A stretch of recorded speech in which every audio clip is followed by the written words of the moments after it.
Hey guys, this is episode 12 of the Whips Nation podcast. My name is Alex. I'm Max. And we lost. I hate to say it, but in the third trip to the PLL championships, the Whipsnakes didn't get it done, ended up losing to the Chaos. Max, what are your thoughts on the game? I mean, the Chaos just executed. They had their game plan to a degree is to play chaotic, pun intended.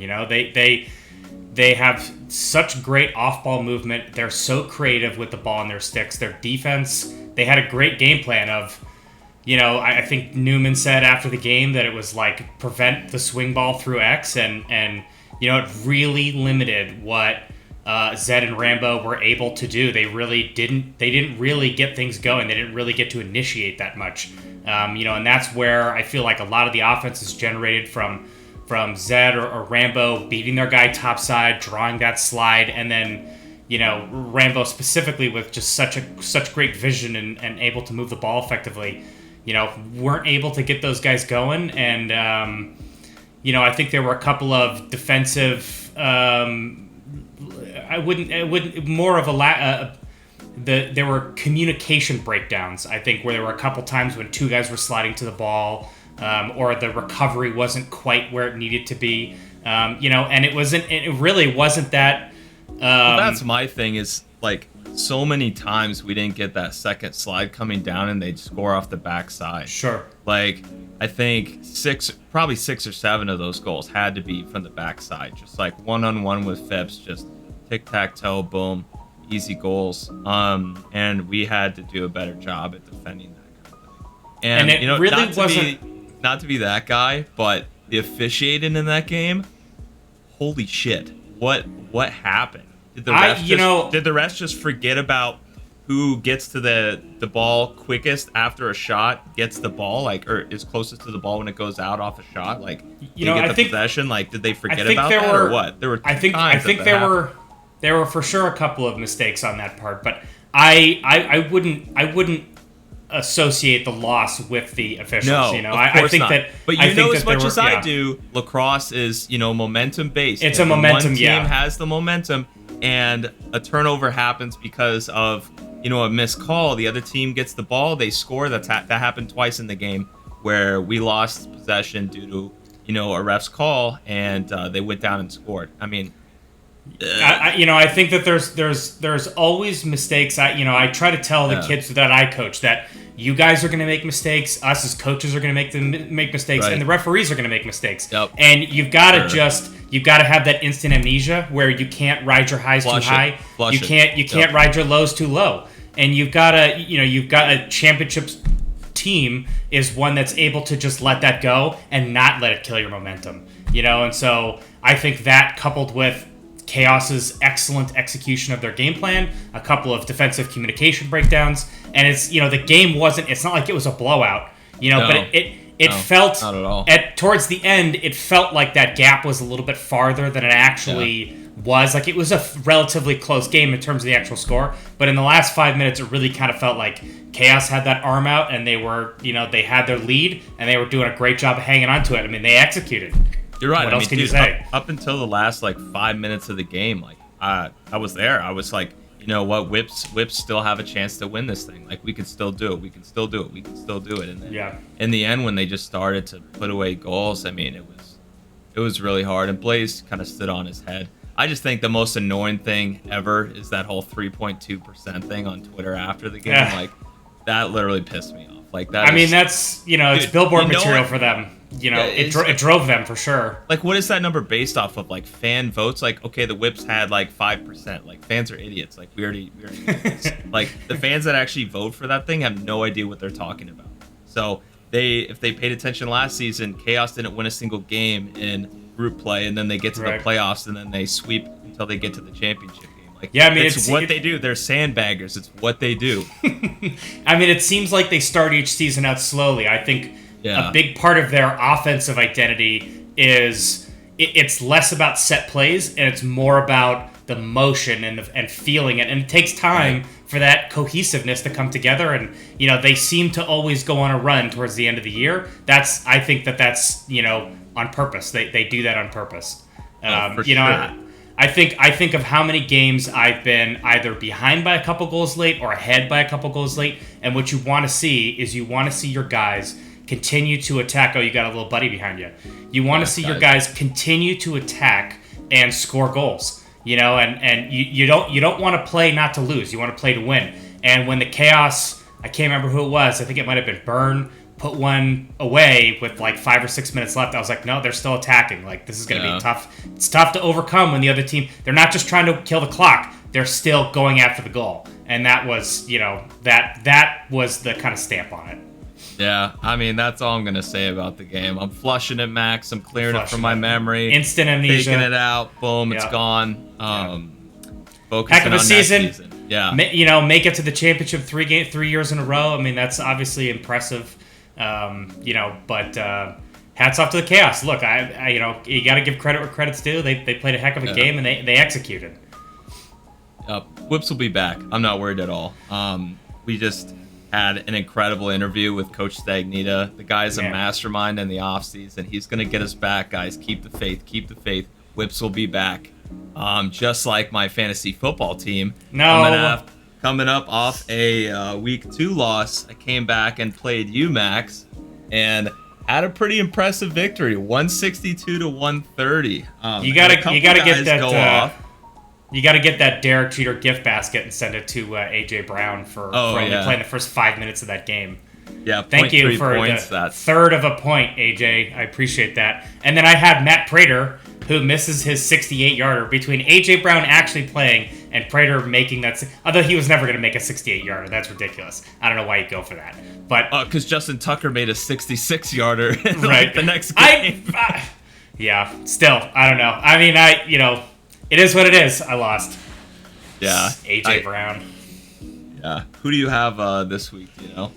I haven't looked yet. I'm still sulking after my loss to you. But, you know, I've got a couple guys hurt. I don't know if I would have played Antonio Brown. I mean, he was on the COVID list, so he didn't play. But Dalvin Cook, you know, I was at least smart enough to pull him out, you know, because he was like a game day scratch, basically. So, I don't know. I mean, yeah, this is rough.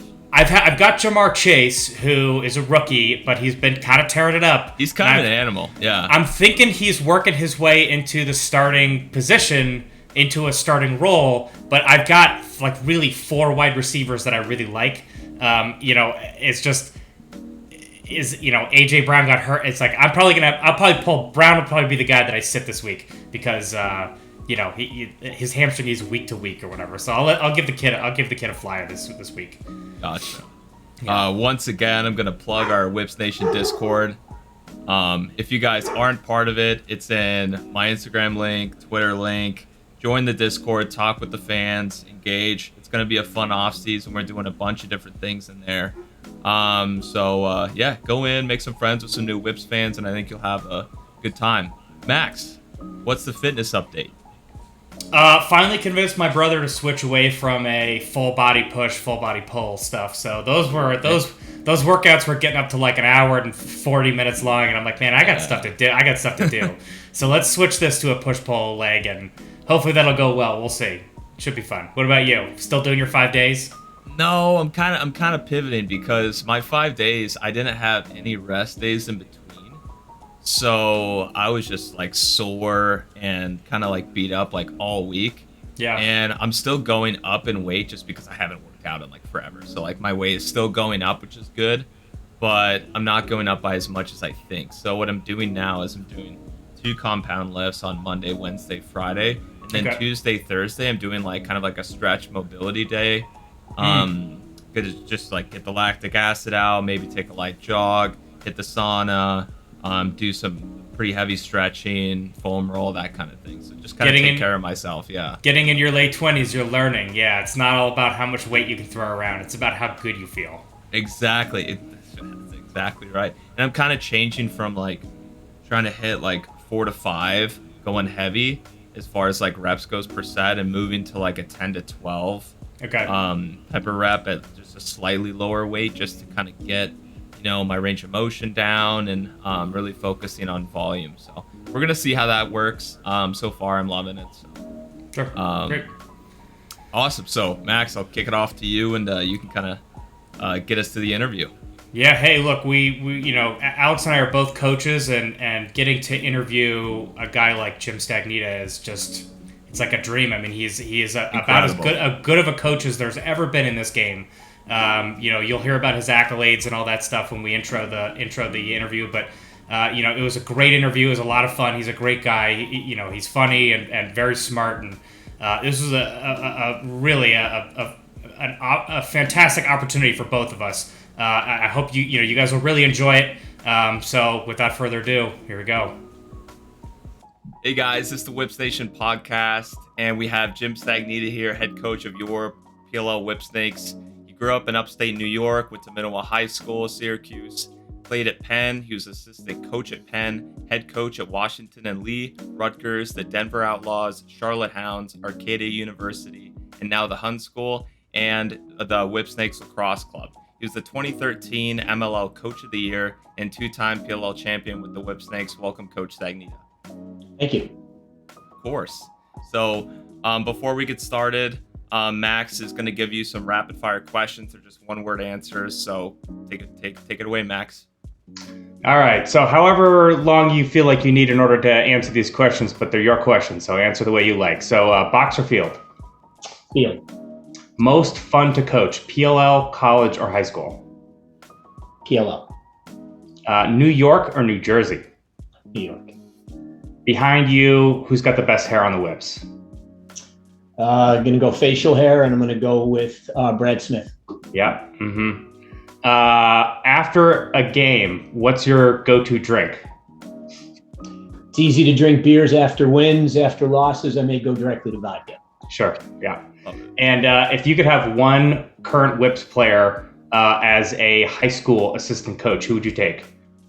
That's a tough one, right? There's so many really good guys on our team, really good coaches, right? Chanichuk and Hawes are college coaches. But I'm going to go with Brian Phipps. He's got a demonstrated body of work, success at the high school level. So he's my choice. Awesome.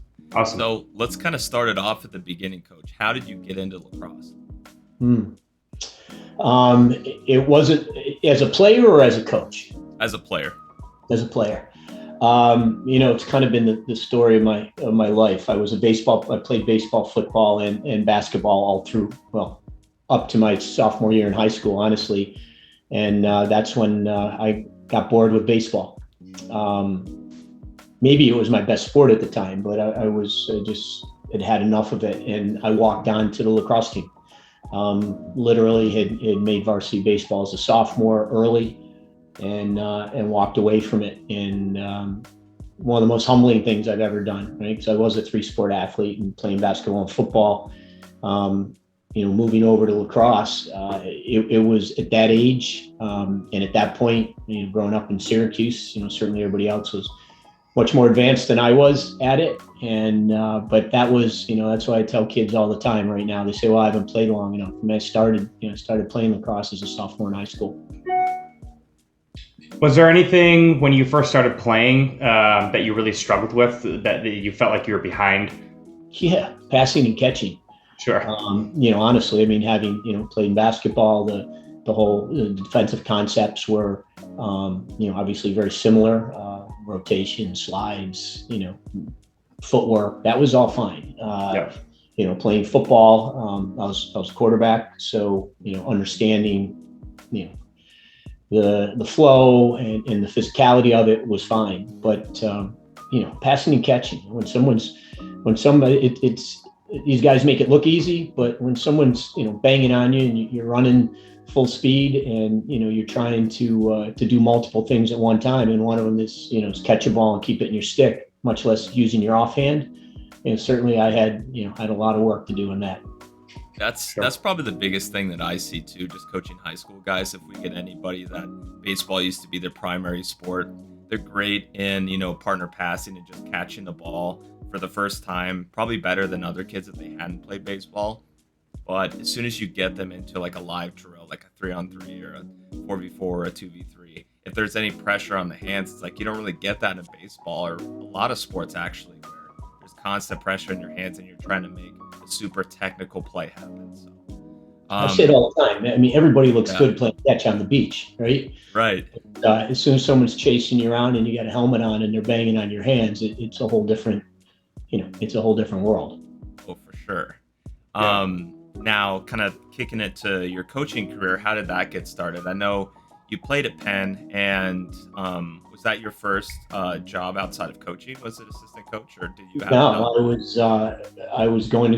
my plan was to go to law school, and I moved right from, I think we played Army in the playoffs on a Saturday, and I moved to Albany on a Monday, and started working for the New York State Assembly. I was working at the state capitol, and was going to start to study for I was bartending, which I did through a lot of college, and was, kind of studying for my boards. And, this was going to give me a nice entree into, politics and law school and all that kind of stuff. I got there, and shortly after arriving in Albany, they had a great summer league there, right? And it was right at the University of Albany. We were at the fields right next to where we were playing. There was a bar right across the street, cross street pub. It was really good lacrosse. There's about 6 or 8 teams, and literally I'd play on a Saturday, and then in a playoff game, and on Tuesday I'm playing in this summer league. And I met the coach at he was a legendary guy. He was a real character. He was a coach at Hudson Valley Community College, a guy named Tom Harrington. And my younger brother was actually going there to play, and he asked me to help him out. And I was able to find enough time to go work with those guys while I was doing my job and bartending. And I did that for a season in a fall. Left Albany, went back to Syracuse for the first time since I was in college to again continue to prepare and study for my boards. I was getting ready to. I got to coach 1 year of high school while I was at 2 years, North Syracuse and Bishop Ludden. What was that like, your first year coaching high school? I mean, it was great. I enjoyed it. I really, it was kind of the highlight of my day. I enjoyed getting out there. I felt like I had a lot to bring to the table and offer.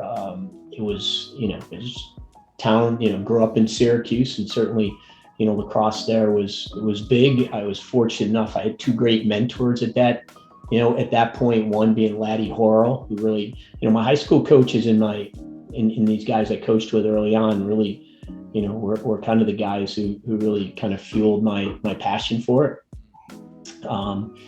And I was literally getting ready to sit for my boards and kind of continue on my career path. And Tony Seaman, who was my coach my last couple of years at Penn, called me, and they had an opening there for an assistant.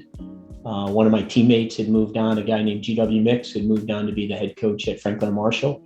And, I had a decision to make. I moved back to Penn, lived in the training room across the street from the stadium, Hollenbach. Wow. Right where we used to change when I was a player. Started bartending, took my $5,000 that Penn gave me, and kind of never looked back from there. So you were living in the gym and you worked at a bar. That's like the dream. When you look back, it was for me then. It was great. And I didn't just work in any bar. I worked in Billy Cunningham. Remember Billy Cunningham, the basketball coach and player. The place was called Cunningham's Court, and I worked there. And then I worked at a Drexel bar. And again, I was, those were the old days. I mean, I was fortunate. My first year at Penn went to the Final Four. It's a year that, lost to Syracuse in the Dome when Gary jumped over the cage twice. Great game. Next year we lost to, in the quarterfinals, we lost to Navy. So I had my first 2 years in college coaching were very successful, and just had opportunity to coach some great players, and Penn, had such an impact on my life, coming from East Syracuse. And I showed up at Penn with a wallet and a chain and work boots and a leather jacket. It was a different world for me. really gave me, made some, it helped me develop, as a person. Certainly showed me and opened up some things to me that I'd never been exposed to before. I made great friends, and it's really had an impact on on me and who I am and in the direction I've been able to go in. Do you have any crazy stories bartending, or I guess what's your craziest story? Oh God, I mean, there's so many of them over the years, and I mean, the reason I got to bartend is because I used to work the door at this place called Smoky Joe's when I was in college, and I caused more trouble at the door than I averted. So they thought it'd be easier just to kind of put me behind the bar. But I mean, the usual kind of bar stories. The problem with working in bars is not what happens during the hours that the bar's open. It's what happens after the bar closes. Right. And that's when that's when it gets crazy. So without going too far into it, I did it for a long time in college bars, and to be perfectly honest, the best places to work are the ones where where people actually there's food, and it's not college kids throwing quarters at you, or drinking shots out of little plastic cups. You make your money when you're dealing with adults and you're serving them food. So. Yeah, totally. Well, you certainly have a high pedigree of coaching, early in your career. Are there any sort of under the radar places that you maybe watch game film or try to find innovative, because there's so much good coaching at Division II, Division III, high school. Are there any kind of under the radar places that you like to watch film and try to learn from?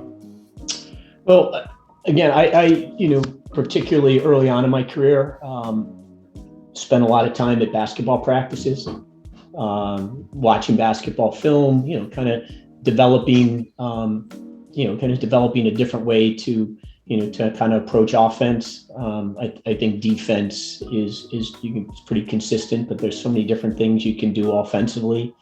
I had some amazing assistants when I was first at WNL. They were $5,000 intern guys, but guys like Lars Tiffany and, it was Jim Rogalski, who's at Michigan and was the head coach at Lafayette, Greg Carroll, who was at Delaware for, at least 10, 15 years. I was fortunate to have some good young guys around me. Kevin Anderson, who was at Notre Dame for a long time with Kevin Corrigan and still now just a volunteer there. And Kevin was a really good basketball player also at Loyola College. So, being able to, to take from other sports, early on, really what we did was, as a young coach in particular, we worked camps. In camps, there weren't all these club events, and I actually feel responsible for a lot of this club stuff because my MVP tournaments at Rutgers were the first big team tournaments. But, early on, we would work camps. We would work a camp from Sunday afternoon until Friday afternoon. And that's what a camp lasted. And there was probably about 10 or 12 of them across the country. And the top coaches went to those camps. And I got to spend time with, Dave Cotto, Billy Tierney, Tony Seaman, Don Zimmerman, Richie Mead. As a young coach, I got to spend a lot of time with those guys. And it was kind of a tryout for us, right? They would watch us on the field. And right. It was tough. You worked hard during the day and you went out during the evening, and you made $250 to $300 for a full week of work, and you do 3 sessions a day. And, that's how we kind of, grew up in the game, and that's how we learned. And, it was kind of,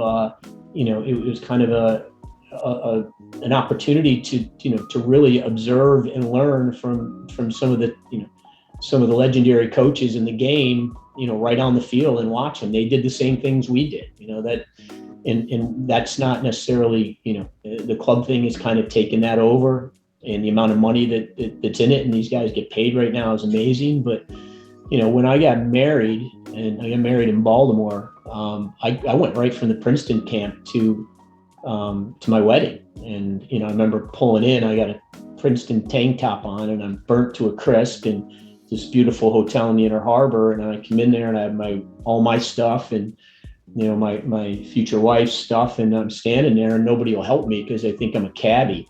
Finally I get someone to move me in, but that's the way it was then. And that's where we learned. And it was an amazing experience. That's awesome. So how much of that do you kind of take and then put in your new Spotlight event camps now? It's really it's an offshoot of that, right? I like to think during my career, I wasn't just a coach. I had that entrepreneurial business piece. I ran those camps across the country, which not a lot of people did. I started the first team tournaments. I mean, literally there was us and my buddy GW at Champ Camp. And during that period of time at Rutgers, we'd have the best teams in the country, best club teams. As that continued to grow, and we had every Division I coach in the country was there. And I think we set the standard, for that, and what it's grown into now, right, where there's multiple events on every weekend. But I've with the Spotlight events, what I've recognized more and more over time. I own part of an indoor facility up here in New Jersey, and we were training up to 15 boys and girls high school teams in the off season. And I just recognized that the teaching aspect of the game, and the IQ of these young players, they're able to go out and they're able to play in games, but to really truly understand the fundamentals and be able to execute them and really understand the game like we did when we were doing these camps, was lacking. And the best coaches, are the guys who do it full time and the guys who do it for a living. So when I rolled back, NXT had bought the MVP events from me 6 years ago. And when that kind of non-compete ended, I was able to team up with a couple guys, Jim Rogowski from Michigan, who was one of my assistants for both at WNL and Rutgers, and really ran a lot of my stuff. Came to me and said, "Hey, would you be interested in getting back into this a little bit?" And I said, "Only if this is the way we did it." And there's a lot of it that I draw right from that. They're teaching events. I have, before we're going to put guys on the field and let them play, I'd like to give them an opportunity to develop and learn and grow from the best coaches that are out there, and those are these college guys.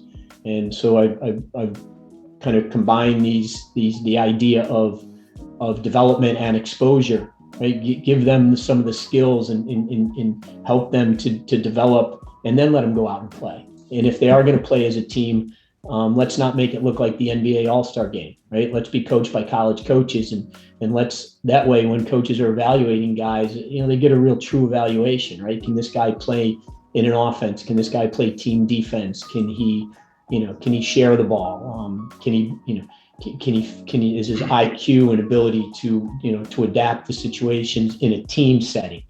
So that's kind of that's kind of the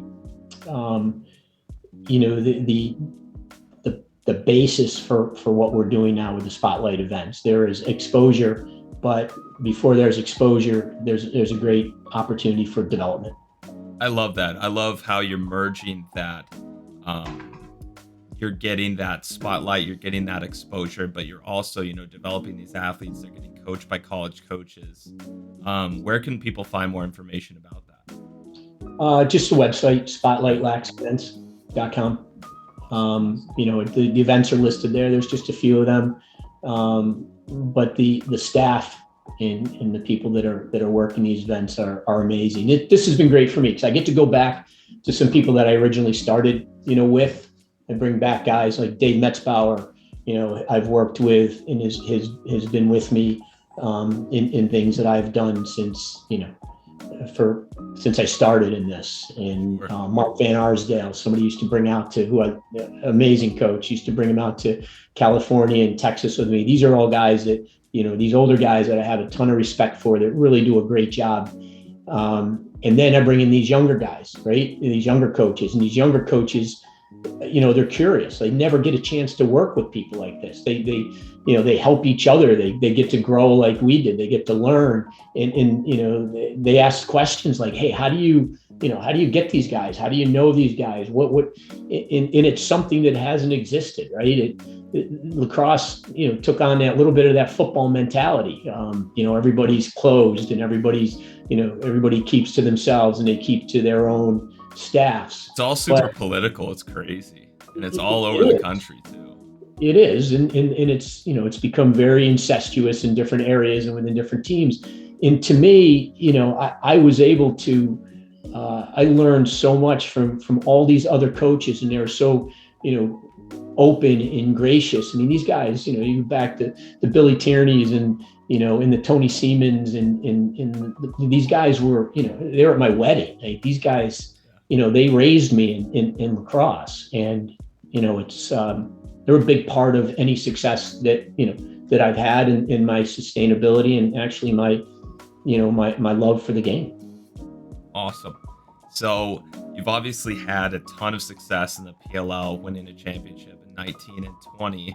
If you were to sort of rate yourself on a scale, like a grading scale, how would you grade your performance last season? This past season that just ended? Yes. That's a tough one, because I felt like we struggled. I felt like we struggled throughout. None of it was easy. We, on a lot of levels, right? You win it twice with a very similar team. And as I've said, it's hard to win it once. It's really difficult to win it twice. Certainly no one's, to my knowledge, from what I read, no one has done it 3 times. It's pretty difficult. And, sometimes you lose a little bit of that, you lose a little bit of that incentive. You kind of start to take some things for granted. I mean, I do this for a living, right? I'm a leadership consultant with my partner, and, I know, and I work with teams, and I understand how difficult it is to sustain success. And, we dealt with a lot of different challenges this year. I mean, there are some injuries that were very public. There's some injuries that weren't public. There's, there are some guys who did not prepare for the season as well as they had in the past. I think our college coaches were impacted by COVID and what it did to this summer. They were on the field for, during the bulk of our season. These guys were sitting on the field for 7 to 8 hours a day, 5 days a week, and then showing up on the weekend to play a game. So there were a lot of things that impacted us, and it was challenging. Now, to get to the final, it was a great accomplishment considering everything we went through. But as I said to the guys yesterday, we lost to a team that executed their game plan to a T, was extremely unselfish, played with confidence and intensity, throughout, and whose template was that, right? That was our template. That's who we were. Yep. And, we've kind of set that template in some regard for what, how to be successful in the pro league. And it's something I believed in, all my career at every level, but certainly, at this level. And they executed it better than we did. And there's no question about it. And, we've got to get back to that, that level of, we got to get back to being inspired, like we were early on to succeed at that level. And it's all about the process. I got to look back at the year. I got to look back at the process. It gets more difficult every year because there's the level of player this year and the level of competition. It just, every single year it's ratcheted up. And so I guess it was a long explanation, but this season,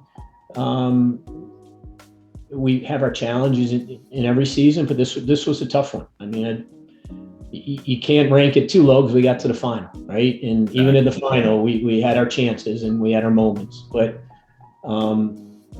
based on where we've performed in the past, I mean, it's probably a consistently throughout the field, throughout the season. say it was, half the time we were around where I wanted us to be, and another half the time we fell short. So I'm going to give it a 6. I feel like that's fair. You have to kind of be, critical of yourself to, see that change and see that growth for the coming years. You've been, for the other guys that I've interviewed on this podcast, they all have one consistent thing to say about you in the off season, is that you get exactly what they need to, get back to the championship and find success year after year. What's your secret with that? What do you look for in guys in the off season when it comes to the supplemental draft, college draft, how to know who to protect? What's your strategy going into the off season? It's been hard because we draft last all the time, Yeah. Fall at the bottom of it. There's been some really great players, and there's, some of these young guys, the impact they've made in the league has been amazing and impressive, certainly. I try to evaluate, early on, what is the most difficult position to replace at a high level. And to me right now in our league, there's, to find that quality group of defenders is a challenge. It is not a deep pool, and not just from talent, but guys who can play together as a team and can execute as a team and can execute a game plan and trust and be confident in each other. So, being able to protect our defensive guys early on, was important to me, and to us as a team. Then trying to figure out, as we go,